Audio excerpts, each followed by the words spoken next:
Good morning, everyone. Thank you very much for joining us for Ask the Expert with Alex Holt. So I'm delighted to be joined by Alex this morning. Alex, thanks very much for joining us. Can you start by just telling us a little bit about the Cashroom, if that's okay? Absolutely. So we're the largest independent provider of cashiering and finance functions for law firms throughout the UK. So we support about 200 law firms across the UK, all shapes and sizes, one-man bands, very big firms, ABSs, pure play, conveyancing specialists, kind of everything really. And we've got about 80 odd staff across two locations, one in the northwest of England and one just near Edinburgh in Scotland. We've been going about 12 years and growing really rapidly and very much tech-based business really. It must be exciting times for a business like yours, Alex. I mean, take away the current COVID situation a little bit in terms of, I think we have moved into a world where law firms certainly seem more comfortable with outsourcing in the last couple of years. Is that something that you've seen? Absolutely. I mean, when I joined the Cashroom, I'd been previously with a global IT outsourcer called Steria, which was a multi-billion pound entity and was working in the commercial sector. And some of the issues that sort of the commercial sector had already grasped around things like cloud computing and outsourced resourcing. When I then joined the Cashroom and we kind of opened up in England and Wales, because it was initially a Scottish firm, I've spent the last few years, I mean, I've been with them 6 years now, but initially there was very much a kind of educational piece for the market around the possibility to outsource cashiering. The idea of outsourcing anything from a lawyer's perspective 5 or 6 years ago was scary. System choices were scary. The use of the cloud was scary. But if you kind of come forward to now, then most firms completely get the idea of cloud computing. They're used to their systems, and kind of outsourcing has become a much more doable thing. And in the present market, in the present state of play now, with the horrible things that are going on around the world, actually outsourcing and remote working is far more easily understood and accepted. No, I think we're certainly seeing that. In terms of the plan for the webinar, obviously we've had some questions submitted from some of our guests. So I'm going to sort of read those out and we'll talk through them as we go along. First one is, what is your view of legal practice accounts?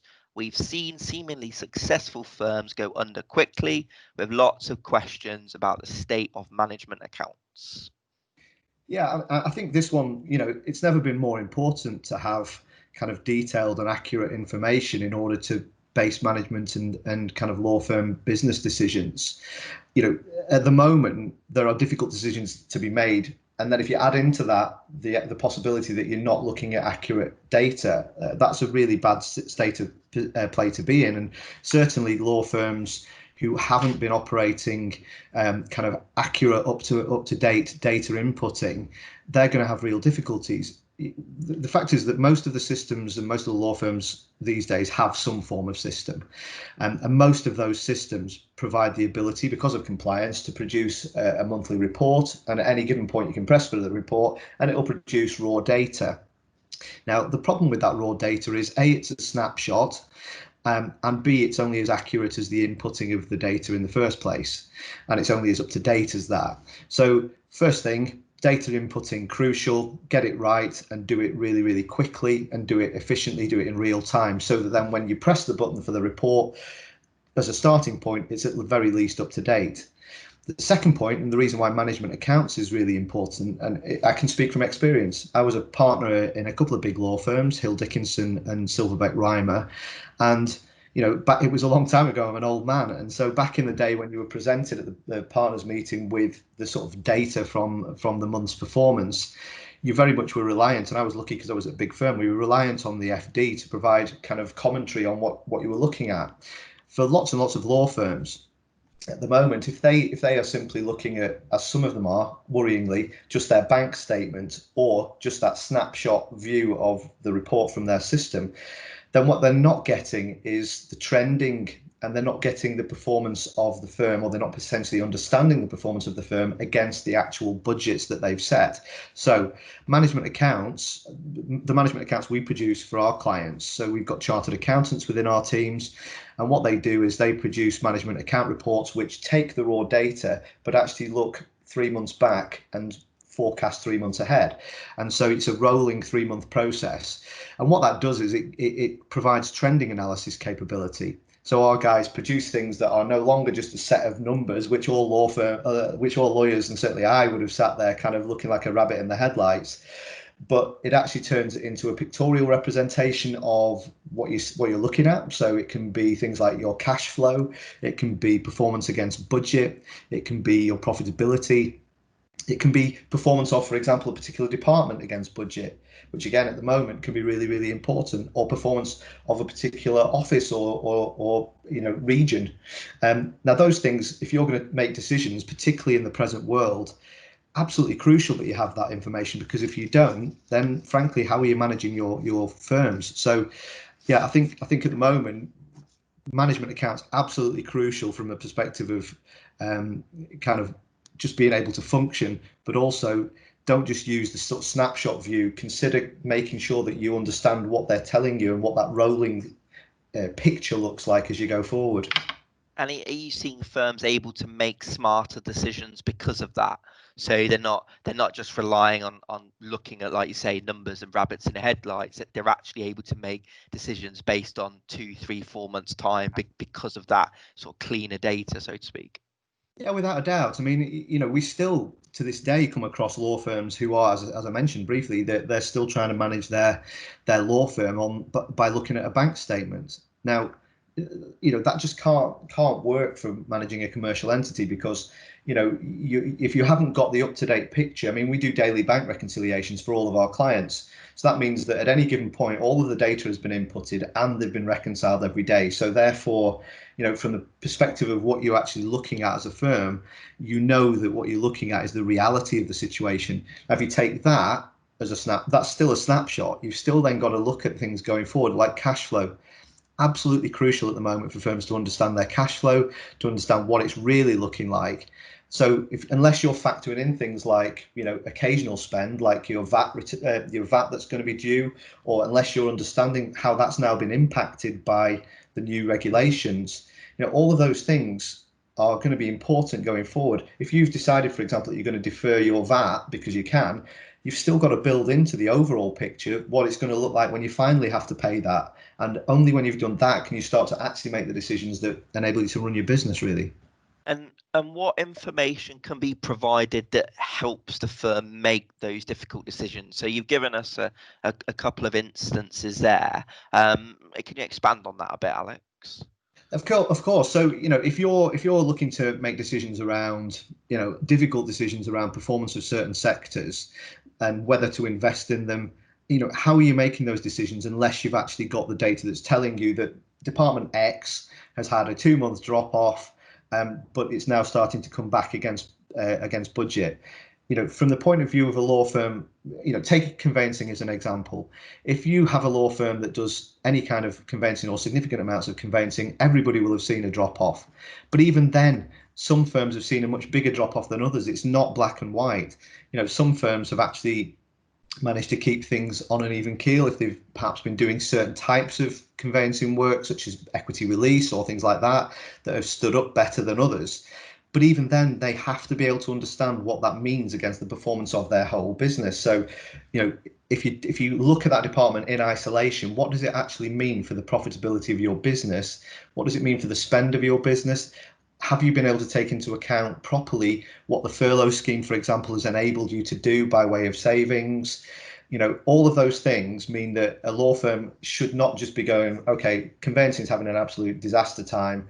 Let's make decisions based on no work and big salaries. Of course, that's not necessarily the case, and we all don't know at the moment what the return of the conveyancing world is going to look like. Certainly in previous years, and speaking again from experience when I was running Jepson Holt, we found that law firms kind of got rid of property lawyers very, very quickly in 2008, 2009. And then in about 2010, 2011, we were regretting it massively when the property market bounced right back and suddenly there was a shortage of property lawyers. So, decisions right now it feels like lockdown's been going on forever. It's only 2 months. What we need to understand is what it's going to look like as the market starts to come back. And without that kind of up-to-date data, and without the analysis of what your firm's actually doing against performance and against spend, almost impossible to make the right decisions. And in terms of what benefits do law firms who outsource their legal cashiering typically see? We spoke a little bit about the start about people being warmer now to outsourcing different elements of their law firms. Talk to us about what some of your clients say in terms of where they see benefits. Well, I mean, the main thing is that there are a number of benefits at the moment, and some of them have actually changed as a result of the present world we're operating in. I think there's four key areas of benefit to law firms in outsourcing of cashiering. Those four areas: efficiency, risk, compliance, and resilience. So perhaps if I talk briefly about each one, that would work. That'd be great. On the efficiency side, so things like the expert use of the systems that you operate. So law firms, again, have their case management system, practice management system, and again, often chosen for their usability or capabilities around case management because the workflows are there, or document management. Very, very rarely chosen because of the accounts package, because in the end, the lawyer just wants that to happen. They're not kind of, shopping for an accounts package in their minds. But the simple fact is that is a crucial part, as we've just covered, of the management of their business. And basically the system will do what it needs to do, but if you aren't using it properly, either from a case management perspective or from an accounts perspective, it'll affect your ability to make decisions. We've got about 18 different systems that we support. Because we're system agnostic and we support any system at all, we therefore bring quite a lot of expertise into various different systems. So when a firm comes to us and says we're on X system, we're able to say, well, okay, yeah, we support a number of firms on that, and we've got good expertise around it. We can help you operate it in the best possible way. So efficiencies and savings of time, but also getting the best out of something that might be quite expensive, an expensive resource or practice management system, if you're not utilizing it to its fullest extent. There's cost savings too. I mean, so 9 to 5 everyday service that we provide, but you only pay for what you actually utilize. So, for example, if you're a law firm that needs a cashier full time, then the problem you have is that you have to employ somebody who can do all of the senior elements of what you do, but also all of the junior bits as well. And so you've got quite an expensive resource potentially doing some menial elements. From our point of view, because we've got these teams of people and a team of folks, we can bring efficiencies and cost savings and actually charge you properly for the kind of level of support that you need. And that goes on as well into a flexible and scalable resource, because again, we've got 80 odd people. So it means that if you've got a particular spike of activity, then we can support it. It also means that for the larger law firms that are coming to us, and we've got some really big law firms in the top 150, they want to be able to come to us and give us potentially part of what they do. And it may well be a part that relates to, for example, an area that can suddenly spike up and go down again, and they want to have a resource that they can ramp up and take down as they require it. Other efficiencies around recruitment. So again, looking at it from the perspective of a lawyer, of a law firm trying to decide on a cashiering resource. If you're going to recruit a cashier in-house, so you've got the recruitment, the time to recruit, the recruitment fees, potentially. You've got the monitoring and supervision of that person, and whether you're, as a lawyer, expert enough to do that, because I certainly wouldn't be. I wouldn't have a clue how to actually monitor and supervise a cashier and know if what they're doing is accurate, compliant, etc. You've got training issues, which again go out the window when you outsource the legal cashiering. Tech, how are you supporting that? And we'll talk in a bit more detail around tech later on. But simply, how are you technically supporting and enabling that cashier to work remotely? There's a simple office space thing. It's no longer an issue if you've outsourced the cashiering function. So. As well as the fact that simply holidays and sickness cover, if you've got a cashier in house, then if they're on holiday or they're off sick, what do you do? Does the cashiering function basically freeze? So those are the efficiency sort of things. I think around risk as well, in conveyancing is a particularly strong area for us.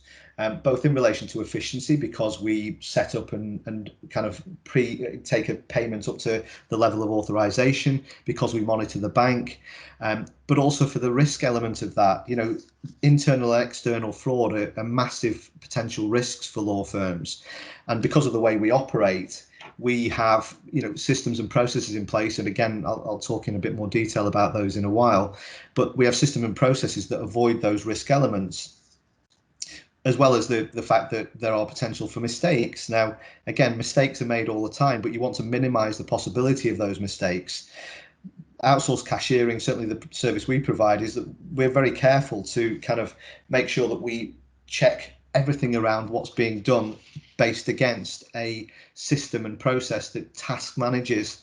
So we see every task that our client needs doing, and then we carry those out across teams. And as a result, we can be very efficient, but we can also make sure that we're minimizing the risk of any mistakes. You know, when we bring our people on board, we carefully interview them to make sure that they are trustworthy, that they are competent, and that's a kind of crucial element that law firms really struggle with at times. So, you know, from the perspective of processes to eradicate risk and internal fraud and mistakes, we've got cross-checking and supervision and monitoring of our people, which we have enabled through our tech, through our use of our task management tools, and enabled sort of screen sharing and cross-checking to happen in a way that normally a law firm just wouldn't be able to do at the moment. So without a doubt, the risk is kind of reduced, coupled with the fact that we actually provide a communication portal for our clients, which means that you don't have to deal with risky emails, which obviously these days is an absolutely appalling area of risk for law firms generally. Compliance. So we've got, between our teams, we've got over 300 years of experience across our cashiering teams. And we also work closely with sort of legal sector accountants and compliance specialists. People such as Legal Eye, MHA, Peacock, Teal, all these people who provide compliance and specialist knowledge, and they're allied with us, and we work with them to ensure that our processes enable compliance. And it's really important that I say that we enable compliance, because of course, you know, we can put all the measures in place that would enable compliance, but of course it's still on the law firm to make sure that they do their part. One thing we would do is we absolutely would tell you if you're not complying. But, you know, we work closely with our clients to ensure that the processes that we operate for them are compliant. Resilience is the final element really of those four. The present world, it's a really crucial element. So outsourcing your cashiering should enable secure and efficient operation remotely. It is crucial, though, to check that it's fully secure. Just like with your fee earners, when you send them home, and everybody's tried to do this and send people and work remotely, you can't just send someone home with a laptop, and that's even more the case with a cashier. You know, the risks around that, both from an internal fraud perspective, if you send your cashier home with access to all of your accounts and your bank access tokens, etc., that's hugely risky. But also the laptop itself, if you haven't invested in proper VPN technology and authentication technology, that can be a major problem. Several years ago, we'd had a problem where there was a power outage at one of our main operations, and that led to real issues of getting online. So 3 or 4 years ago, we actually put in place a disaster recovery process, a business continuity process and plan. And what we did was, about 3 or 4 weeks before everybody else rolled out lockdown and remote working, we actually went remote, just because we wanted to ensure that we were really ready for it, and that we were ready for whatever our clients needed remotely. And fortunately, I'm pleased to say, it worked very, very smoothly, and our clients were able to then receive ongoing remote cashiering support, which enabled them to continue operating at a time when, you know, perhaps a lot of other firms couldn't send their cashier home to do that. Is just picking up one of the things you talked about in terms of the efficiencies, Alex, is one of the really key things about those efficiencies that it allows firms to be agile. So I think that this whole experience, people will take away some key learnings, and you hear the word agility cropping up a lot at the moment, and it seems that from what you said in terms of those efficiencies, all those efficiencies point towards being agile. Absolutely. I mean, agile working is obviously something that, I mean, it actually stems right the way back from the manufacturing industries. And actually, the key to agile working is effectively right person, right task, as well as the ability to then shift your kind of focus quickly and seamlessly. Now, the fact is that, from an agility perspective, law firms need people who can respond to flexible requirements. So should it be that there's activity that suddenly spikes, they've got that support. But it also, if you're going to operate with agility, you've also got to understand your own process. So how does it fit within your process as a law firm? And again, so conveyancing is a really good example for a processed area of the law. You receive your instructions from your clients, you've got your kind of reserved activities ongoing, but much of the process itself is probably done by a case management system, or could be, but only if the firm has kind of embraced the kind of usage of either technology or systems, and then resourcing, can you be fully agile. So our process for conveyancing includes us checking completion statements to ensure that there's going to be a nil balance when all payments are made, so that you don't have that headache afterwards of aged balances. It also includes us monitoring and supervising the bank for our clients on an hourly basis. So it means that, again, they're not having to chase us up or their cashier up to see whether the monies have landed that they're waiting on for a completion, because we're always checking their bank to make sure that to see whether the payments have arrived. And then, because we have bank access, we then set up the bank payments for our clients and then provide them with all the documentation and the information they need to go online and simply authorize it following a check. So, all of that, and including the operation of things like Lawyer Checker to check those the security elements of the payments. All of those elements have to form part of an understood process, and many law firms are taking advantage of that so they can work as efficiently and agile as possible. Lovely segue into the next question, Alex. There, you'd make an expert newsreader. How do you ensure that How do you ensure that you are transferring funds safely in a cyber climate? So, well, obviously, given that this is hosted by Lawyer Checker, who we heartily endorse as a product, by the way. I mean, the fact is, first thing is, hopefully many of the clients are using Lawyer Checker. I've never been able to understand why a firm wouldn't use Lawyer Checker for the price it costs to actually check something as against the risk of not doing it. Just, to me, it seems like a no-brainer. But we'll take that to one side and stop plugging Lawyer Checker, Tom. But your check's in the post. I would hope so. But yeah, we've got our own measures as well, a whole package of measures that are both human and tech-based. So I mentioned briefly earlier on, we've got a secure communications portal. When we were initially operating these processes for our clients, we were often communicating with them via email. We no longer do that. Or as much as possible, if our clients work with us, we're able to eradicate the usage of email and in fact use our portal to communicate. And what that does is, of course, it takes away much of the risk around hacking, because our portal's checked regularly, it's Cyber Essentials Plus accredited, it's pen tested.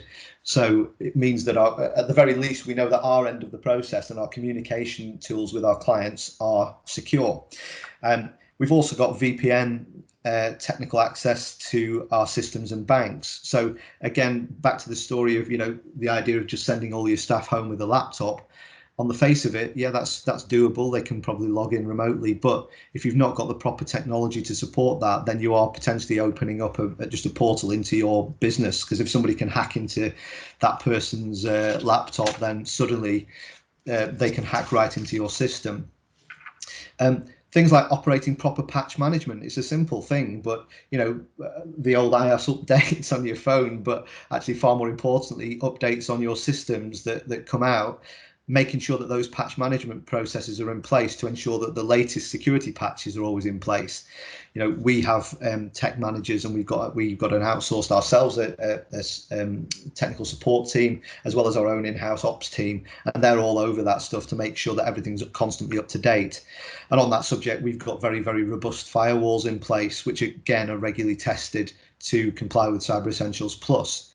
I touched as well on the fact that there's human processes in place. So, one of the key things is training around cyber risk.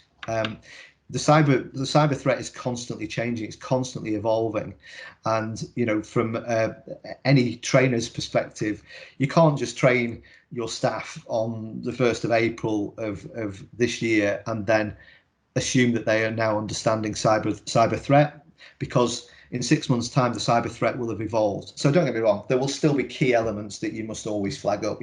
Never give anybody certain details, never respond to certain emails that ask you to click on links, etc.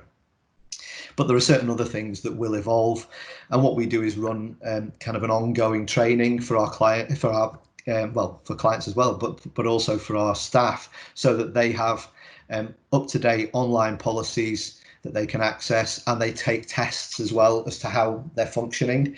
So that's kind of how we train them. But also, every payment that we make for our clients is cross-checked.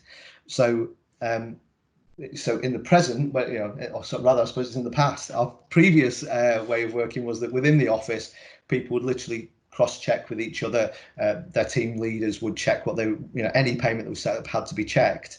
We've used the technology to make sure that we can screen share, that we can carry on with that cross-checking of payments and authorizing of payments, so that authorizing it to be sent to the client for authorization, I should say, so that everything that is done is from an internal fraud perspective, makes it extremely difficult for a fraudster. Of course, that's different if you're a law firm with one cashier who's got massive bank access and access to all your accounts. Then, frankly, internal fraud becomes very, very easy at that point. And whilst the huge majority of people are intrinsically honest, of course, there are always those risks around people who aren't, and we've sought to minimise those. So, again, it's key that the benefits that you're looking at across the board that we've already talked about, but the things around transfer of funds, etc., it does have to be underpinned by the right technology and the right processes, in fact. And how do firms find sort of the portal communication, Alex? That can be quite a big change from email communication if they're not used to sort of secure portal communication. How do you find people typically view that? So they view it very well, I'm pleased to say. I mean, it's extremely straightforward. So, again, as an old lawyer, I remember the days of filling in pink slips and blue slips for the accounts departments. What we tried to do with the portal was replicate the forms and make it so that it feels to a fee earner very much like they're just filling in a form. So the other thing to say is we also work closely with firms who are operating high quality practice management systems that have e-chits as well. So we can also work in that world as well, and we can operate and utilize the e-chits so that they can communicate with us via that as well. But the e-chit again would send just the request form, but actually the portal in conjunction will enable secure communication. And it's completely archivable and it's completely savable. So some of the information that from a compliance perspective, should anybody ever want to look back at or what happened over the authorization process of that particular payment, we've got a full track record there for them to look at and to see at such and such a point on that day, so and so went in and authorized it. And so, our clients embrace it. It didn't happen overnight, Tom, as you would imagine. I mean, we kind of had to take some clients with us, but a big part of our work now, and a huge number of our clients are very happily working on the portal. The information they get from it, they get a dashboard on which they can see all of the things that we're working on for them at any given point and where that request is in our process. So again, really, really useful if you're waiting on payments or if you're waiting on, some reports. Those reports can be on there as well. Really useful as well for payroll. We run payroll for a lot of clients. And again, that portal communication piece is brilliant because it can be used as well for self-service onboarding of someone. So again, all these things are kind of efficiency. It's been built with efficiency and security in mind. So once you get past the kind of idea of utilizing it, and it is very intuitive in its usage. I mean, I can even use it, so it must be good. But once you get past that, then you're into the efficiencies and savings and the improvements, and therefore clients love it once they're in it. And I think people are much more comfortable with portal communication now. It's become very much the norm. Our last question, and probably a good place to end, is what's the view of insurers as a principle in terms of outsourced legal cashiering? I think, well, I'm pleased to say that in relation to our service, and so our service, I mean, outsourced legal cashiering will depend from an insurer's perspective on how robust some of the things we've already talked about are, and certainly what our kind of experience has been that they are very positive about what we do.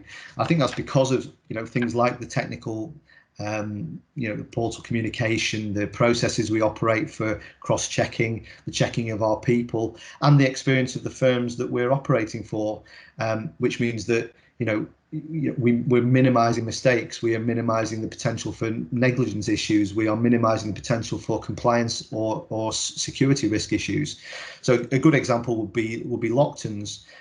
We've been working with them for a while now, and for example, firms who are clients of ours and who insure via Lockton's are going to, we're told we'll get a really good review by Lockton's, which is a valuable thing to be told. And the next phase that we're working towards with them is that we want to get to a point with them where any firm who uses our services gets a better review from their insurer panel.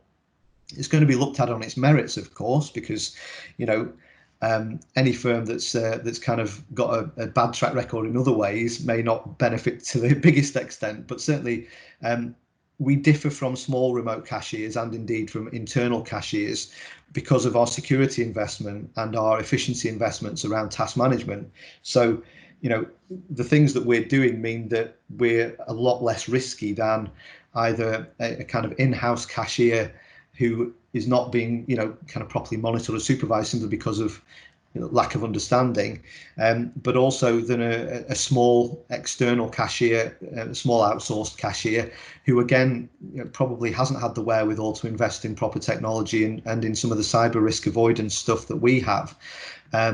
So yeah, the insurers are very, very positive. We work closely with people like Jake Fox as well, and Travellers, and so we've got good relationships with many of them, and I think that's testament to the fact that we do reduce risk, and they like that. That's what they're after all. I think that's a really good way to end in terms of sort of looking at how outsourced cashiering is looked at from a sort of regulation perspective and what the insurer's view are. I think that's been a really fascinating insight into the world of sort of legal cashiering, Alex. I've certainly learned a few things and picked up some really useful bits from that. Thanks very much for your time. I'm going to leave your contact details and my contact details on the screen. So if anybody wants to speak to you about that, they can pick up the phone or drop you an email. So thanks very much for joining us. Thank you very much. Thanks, Bye guys. bye. Bye bye.